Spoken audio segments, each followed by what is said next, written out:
লা লা লা লা লা, আহা কি আনন্দ আকাশে বাতাসে।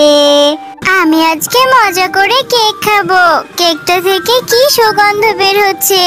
তাড়াতাড়ি বাড়ি যাব আর মজা করে কেকটা খাবো। আমার কেকটা পড়ে গেল। আমার কেকটা পড়ে ভেঙে গেল, নষ্ট হয়ে গেল। এখন আমি কি খাবো? কত কষ্ট করে মায়ের কাছ থেকে কান্নাকাটি করে টাকাটা নিয়ে কেকটা কিনলাম। আর এই শেখরের বাচ্চা শেখর, এই শেখরে আমি হোঁচট খেয়ে পড়ে আমার কেকটা নষ্ট হয়ে গেল। আমি এখন কি করে কেক খাবো? কত আশা করেছিলাম অনেক মজা করে কেক খাবো। আহারে, আমার শেকড়গুলোতে হোঁচট খেয়ে মেয়েটা দেখছি অনেক ব্যথা পেয়েছে। আমার শেকড়গুলো হয়েছে, একদমই কথা শুনতে চায় না। আরে এই বাচ্চা মেয়ে, এত কাঁদছো কেন?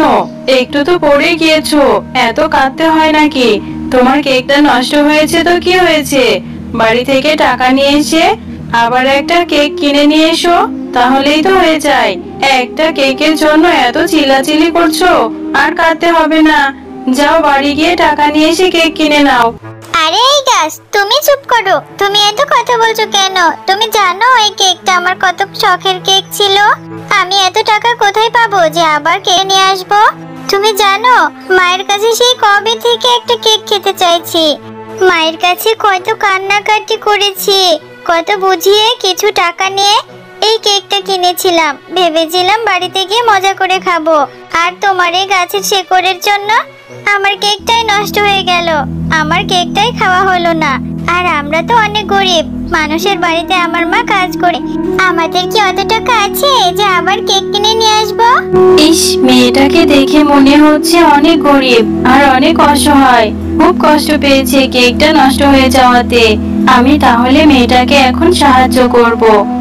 এই মেয়ে, তুমি আমার গাছে যে ফুলটা দেখছো, এই ফুলটা নিয়ে যাও। এই ফুলটা নিয়ে তোমার বাড়িতে রোপণ করবে, তাহলে কালকে তুমি এর থেকে অনেক সুফল পাবে। তুমি ইচ্ছে মতো কেক খেতে পারবে। আচ্ছা ঠিক আছে, তুমি যেহেতু বলছো, এই ফুলটা নিয়ে আমি বাড়িতে গিয়ে রোপণ করব। আর রোপণ করে যদি আমি অনেক কেক খেতে পারি তাহলে তো ভালোই হলো। ঠিক আছে, তোমার কথা মতো আমি ফুলটা এক্ষুনি নিয়ে বাড়িতে যাচ্ছি। এরপর গাছের কথা মতো সেই ফুলটি মিনা নিয়ে চলে যায়। আর তাদের বাড়ির পেছনের আঙিনায় সে গর্ত করতে থাকে। এমন সময় মিনার মা সেখানে চলে আসে। আর মিনার মা তাকে বলতে থাকে যে, আরে মিনা, তুই এটা কি করছিস? এই আঙিনার মাঝে গর্ত করছিস কেন? আরে ফুলটা এবার তুই কোথায় পেলি? ফুলটা দেখতে কেমন অদ্ভুত অদ্ভুত মনে হচ্ছে, কেমন একটা ঝাঁঝালো গন্ধ বের হচ্ছে। কোথায় পেয়েছিস তুই এটা? মা, আমি তো তোমাকে কথাটা বলতে ভুলেই গেছি। এরপর মিনা তার মাকে তার সাথে ঘটে যাওয়া সমস্ত কথা খুলে বলতে থাকে। আরে তুই এটা কি বলছিস? এটা কি কখনো সম্ভব? গাছ আবার কখনো কথা বলে? পাগল হয়েছে নিশ্চয়। এই দিনের বেলায় স্বপ্ন না দেখে যা, তাড়াতাড়ি ঘরে যা। আর আমি এখন পুকুরে জল আনতে যাচ্ছি। তুই হাত মুখ ধুয়ে ঘরে যা, আমি তোকে খাবার দেব, ভাত খাবি। এরপর সেখান থেকে মিনার মা চলে যায়।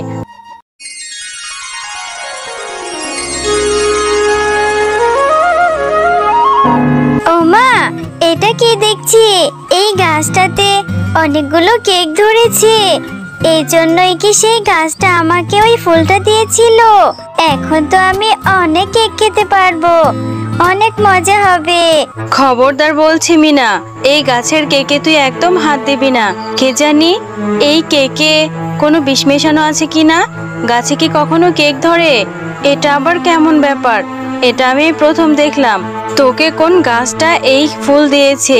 আগে তুই তার কাছে আমাকে নিয়ে যা, তারপরে কেক খাবি। ঠিক আছে মা, তুমি আমার সাথে চলো। এরপর মিনা ও তার মা সেই গাছটার কাছে চলে যায়। গাছ, কে তুমি? তুমি আমার মেয়েটাকে যেই ফুলটা দিয়েছো সেটা থেকে বড় একটা কেকের গাছ হয়েছে। সেই কেক খেয়ে কি আমার মেয়ে মারা যাবে?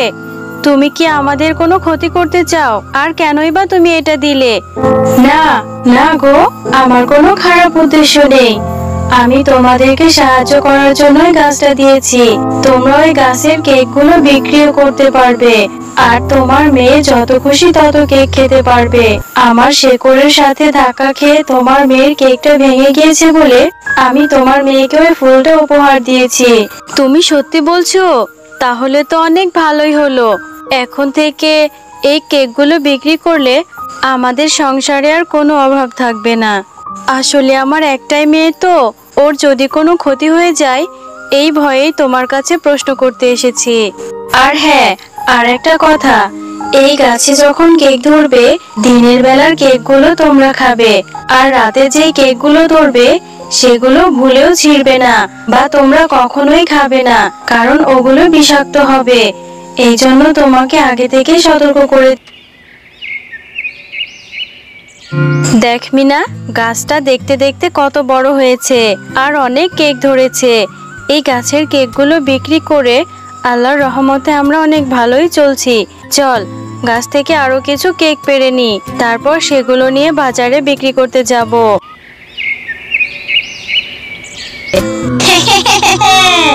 এতদিন ধরে আমি এটারই অপেক্ষা করছিলাম। আমি জানতাম এই গাছটা নিশ্চয়ই কাউকে না কাউকে সাহায্য করবে। একদিন আমি এই গাছের অনেক ক্ষতি করেছি, ওর অনেক ফুল ফল নষ্ট করেছি, আর আমি ওর গাছের ফুল ফল নষ্ট করেছি বলে একদিন ও আমাকে অনেক অপমান করেছিল। আজ আমার সময় এসেছে, ওই কেকের গাছের সমস্ত কেক আমি নষ্ট করে ফেলবো, সব আমি খেয়ে ফেলবো।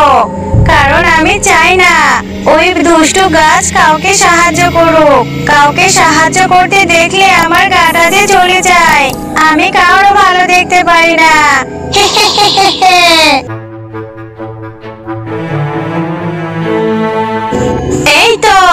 এই তো দেখছি সেই গাছটা। আজ আমি এই গাছের সমস্ত কেক খেয়ে নষ্ট করে ফেলবো। ওই জাদুকরি গাছ কাউকে আর উপকার করতে পারবে না। আমি সবকিছু নষ্ট করে দেব, সব খেয়ে ফেলবো। কি মজা খেতে। এরপর সেই শাকচুন্নি সেই জাদুর কেকের গাছের কেকগুলো খেতে থাকে, আর সে কেক খেতে খেতে কিছুক্ষণ পর তার মুখ দিয়ে রক্ত বমি বের হতে থাকে। এটা কি হচ্ছে আমার সাথে?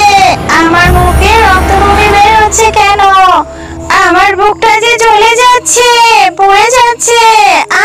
কেউ বাঁচাও আমাকে। আমি জানতাম শাকচুন্নি তুই একদিন ওই গাছের কেক নষ্ট করতে যাবি, এই জন্যই তো আমি রাতের কেকগুলো বিষাক্ত করে রেখেছিলাম, যাতে করে কেউ যদি মিনাদের গাছের কেকগুলো নষ্ট করতে চায় তাহলে সে রক্তবমি হয়ে মারা যাবে। এরপর মিনা ও তার মা তাদের সেই গাছের কেকগুলো বিক্রি করে অনেক সুখে শান্তিতে দিন কাটাতে থাকে, আর তাদের কোনো অভাব থাকে না, এবং তারা গ্রামের অন্যদেরকেও সাহায্য করতে থাকে। Subscribe to my channel.